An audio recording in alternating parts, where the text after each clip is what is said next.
Hoy es 21 de febrero del año 2024. Esta es la sección ¿Quiénes quieren las mentiras de la semana?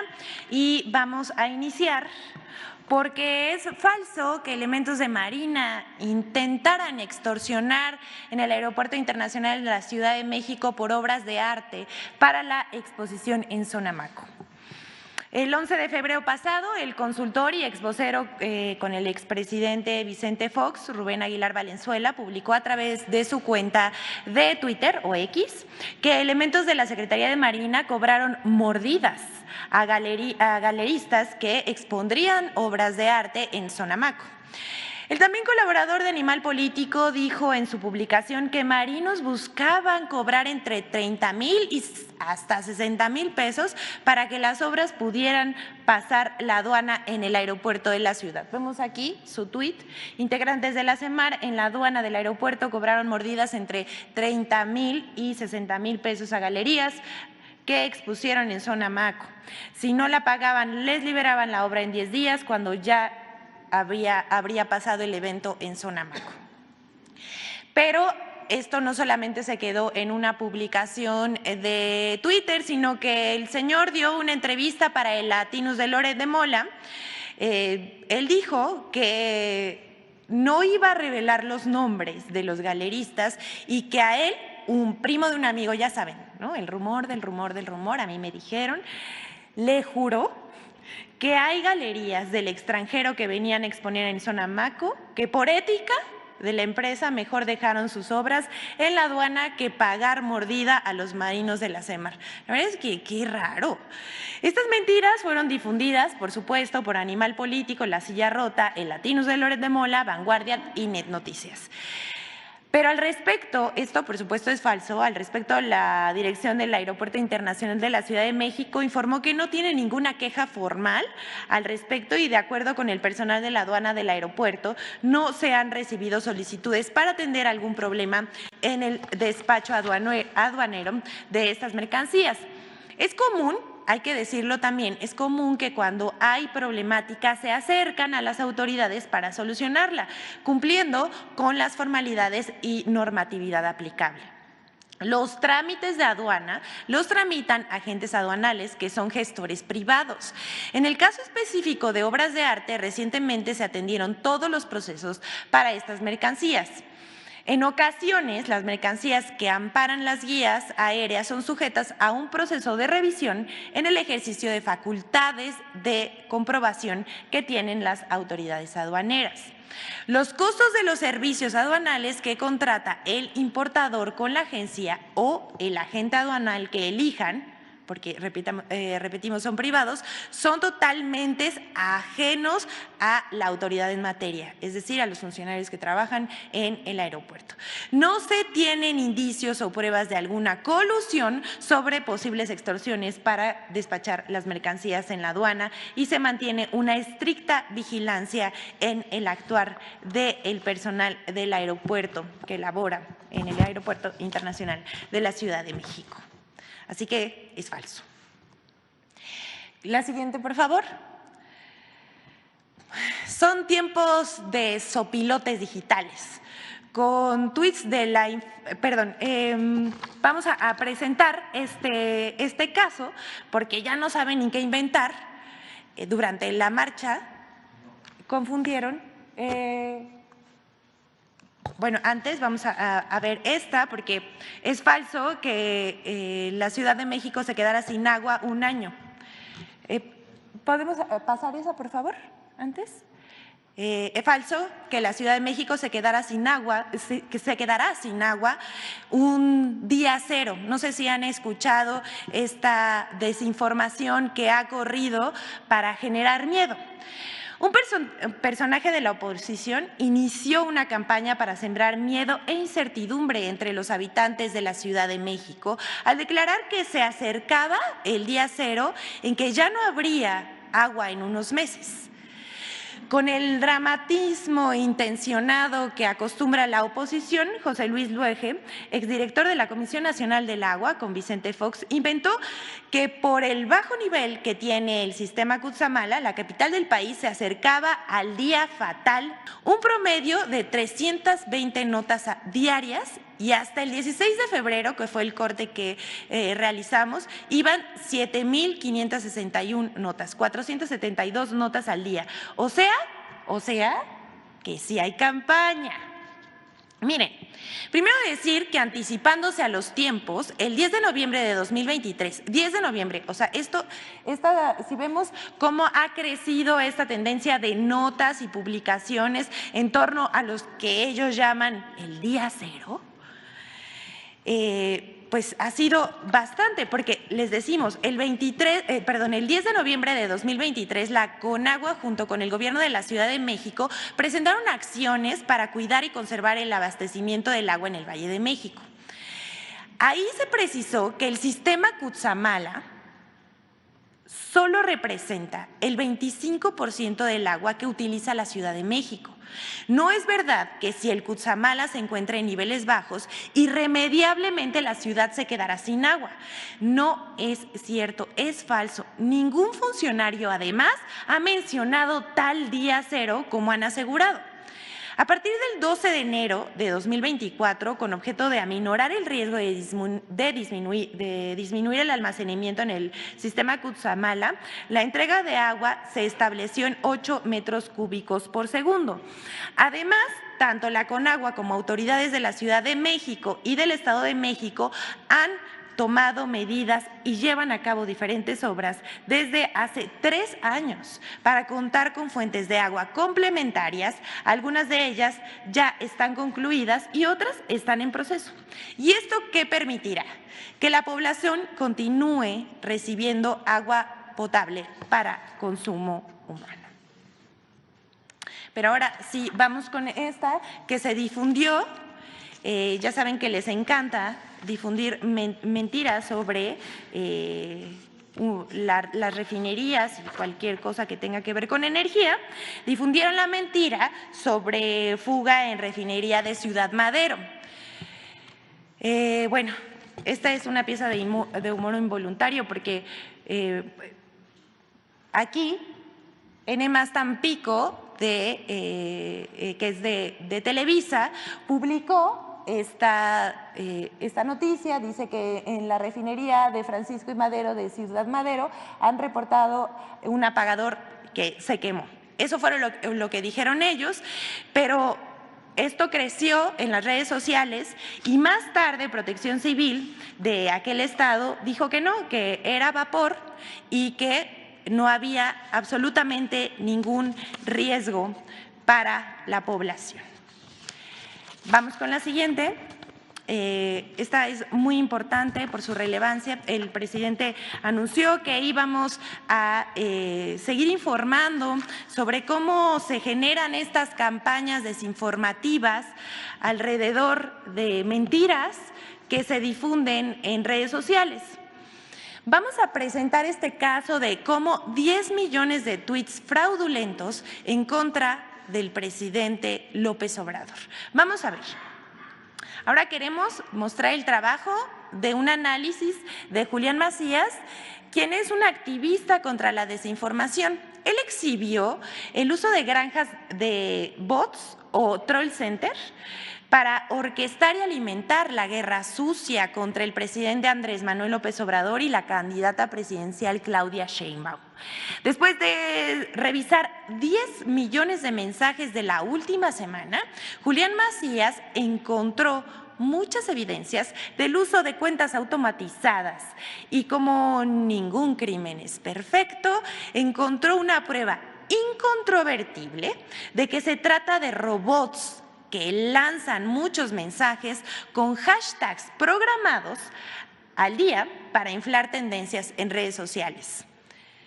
En su revisión, Macías encontró 500,000 tweets, que 500,000 tweets tenían los mismos hashtags que creen, con los mismos errores. O sea, tenían errores al escribir palabras. Algo imposible que suceda, que tanta gente se equivoque, y esto sucedió con varios hashtags. Vamos a verlo a continuación. Esos tweets forman parte de la última campaña contra el presidente de México, Andrés Manuel López Obrador, y Sheinbaum, que los relacionan con el narcotráfico, lo cual ya decimos, es falso y es una invención, es una campaña desinformativa. Más de 500,000 tweets con el mismo error en el hashtag, esto dice Macías, me facilitaron desmontar el troll center contra AMLO, o sea, las cuentas robotizadas. Y esto es muy importante, en contra del presidente y a favor de la candidata de la oposición. El último error fue ayer. Él dice ayer, pero esto fue el 19 de febrero. Vamos a ver, ¿me pasan la siguiente, por favor? Eso es muy importante, porque si ustedes ven, le vamos a hacer un poquito de zoom ahí. Si ustedes se dan cuenta, en la barra superior, vamos a ver cómo no pone narcopresidente AMLO, sino dice narcopresidente AMLO. Ese es el primero. El siguiente que sacan dice lo mismo, narcopresidente AMLO y 02. ¿Qué probabilidades hay de que saquen el hashtag con una sucesión de hashtag con el número 02 y tenga el mismo error ortográfico? Igual pasa con narcocandidata en vez de narcocandidata Claudia. Y el último, narcopresidente AMLO, 03. ¿Qué pasó ahí? Hasta ahí, pues hasta en eso se equivocan. Bueno, esto es solamente una prueba, pero otro hallazgo de más de 70,000 tweets publicados por 5,500 cuentas con el mismo error, como estamos sabiendo, en un par de horas, más de la mitad se publicaron en Argentina, en España y en Colombia. Algunas de las cuentas que reciben más retweets o reposteos en esta red social por estos troll centers son viejas conocidas como Linda-Sofía, Río-Hermoso o José Díaz Machuca, o ¿quién creen? Javier Lozano. Julián Macías se pregunta, ¿qué probabilidad hay de que se publique en 7 días 500,000 tweets con el mismo error? Y él, como un experto, responde, ninguna, a menos que lo cometa quien programa el troll center, o sea, quien organiza a las cuentas robotizadas, a los robots. Algunos de estos errores ya los presentamos aquí, vean nada más. Ahí en rojo podemos ver en qué se equivocaron. Es imposible que alguien no escriba bien, o sea, tantas personas en tan poco tiempo escriban un hashtag mal. Entre sus conclusiones, Julián Macías anota, estos solo serían errores en esta semana nada más, que demostrarían el fraude digital. Sí, es un fraude digital, quieren engañar a la gente, pero solo es un pequeño porcentaje del mismo. Durante las 2 últimas semanas se publicaron más de 10 millones de tweets fraudulentos, consiguiendo copar durante días lo más alto de las tendencias en México. Ya sabemos, estos troll centers van a impulsar una campaña de desinformación con un hashtag y posteriormente se va a volver trending topic por la cantidad de trolls que siguen esas tendencias. Macías sigue. Todas las campañas de desinformación a gran escala son de triple capa. Esto es muy, muy importante. ¿Cuáles son las 3 capas de la desinformación? Es política, digital y mediática. Y vamos al inicio. ¿Cómo inició esto? Pues con 2 artículos a la vez que fueron compartidos 20 veces más en Twitter que en Facebook.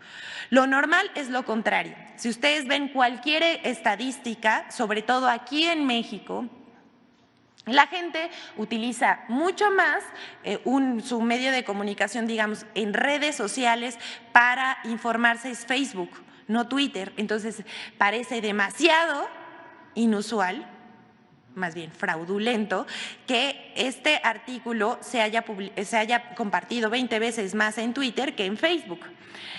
Aquí vamos a ver por ejemplo, el artículo de Tim Golden en ProPublica se compartió 93,000 veces en Twitter. Es que esto es algo nunca visto. Y el de Anabel Hernández de la Deutsche Welle se compartió 61,000 veces más en Twitter. ¿Cómo ven eso? Bueno, aquí, si creen que aquí acaba esto, pues por supuesto que no, porque esto no solamente pasa en México. Voy a hacer aquí una pausa para seguir explicándoles lo que pasó a partir de la publicación de estos dos artículos que desataron esta campaña desinformativa tratando de vincular al presidente de la República, Andrés Manuel López Obrador, con el narcotráfico. Estos troll centers pueden conseguir fácilmente millones de tweets y ser tendencia, pero pues se necesita dinero. Esto no, decía yo, no solamente sucede en México, ya ha pasado en Ecuador, Brasil y Perú con Lazo, Vox, Bolsonaro y Fujimori. Publican entrevistas en medios de comunicación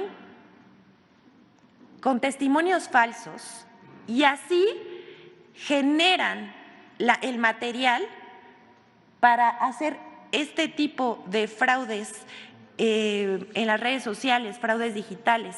Ahí está lo que dice Julián Macías, ¿no? Tiene que haber un ataque mediático, un ataque digital y pues así es como… ese es el ejemplo. Ahí vamos al ejemplo. Les decía, me iba a detener aquí para decirles que no solamente pasa en México. Decíamos que estos artículos que salieron, el de la Deutsche Welle y Tim Golden, fueron compartidas por más de 50,000 cuentas automatizadas en Troll Center. Incluso el artículo de Tim Golden, ¿me pasan la anterior, por favor? En inglés, imagínense.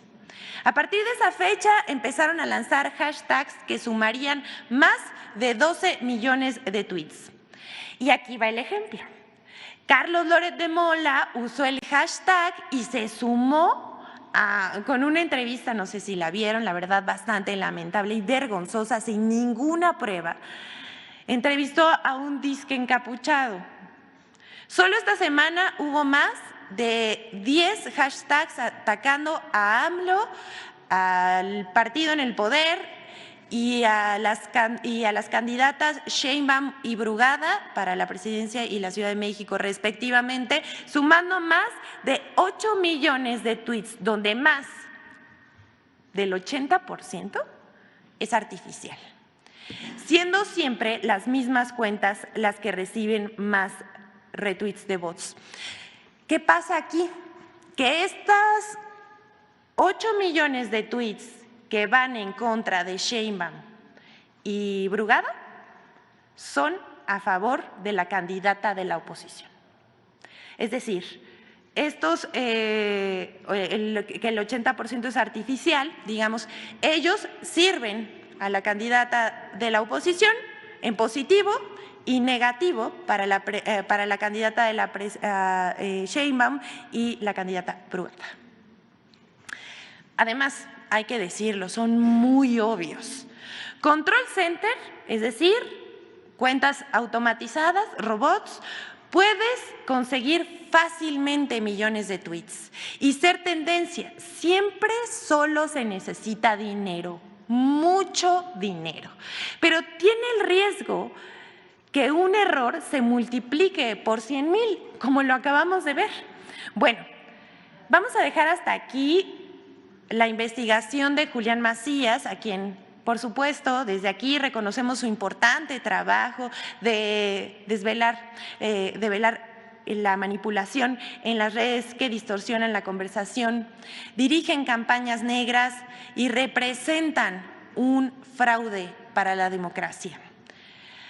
Y también hasta aquí la demostración de que se usan robots, cuentas automatizadas, troll centers para inflar las campañas contra el presidente de la República.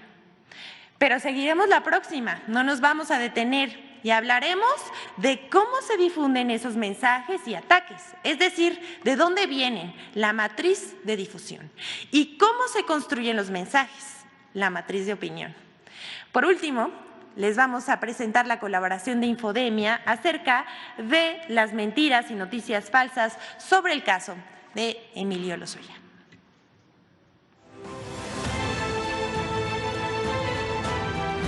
Después de 4 años de la detención del director de Pemex en el sexenio de Enrique Peña Nieto, Emilio L., en España, en medios de comunicación y redes sociales se han acumulado mentiras y desinformación para defenderlo y atacar al gobierno de México. 1. Medios desinforman sobre la liberación de Emilio L. En noviembre de 2021, Emilio L. recibió prisión preventiva por el caso Odebrecht y por el caso agronitrogenados. Unos meses después, en enero de 2022, un juez retiró la medida cautelar contra el exdirector de Pemex por el caso agronitrogenados.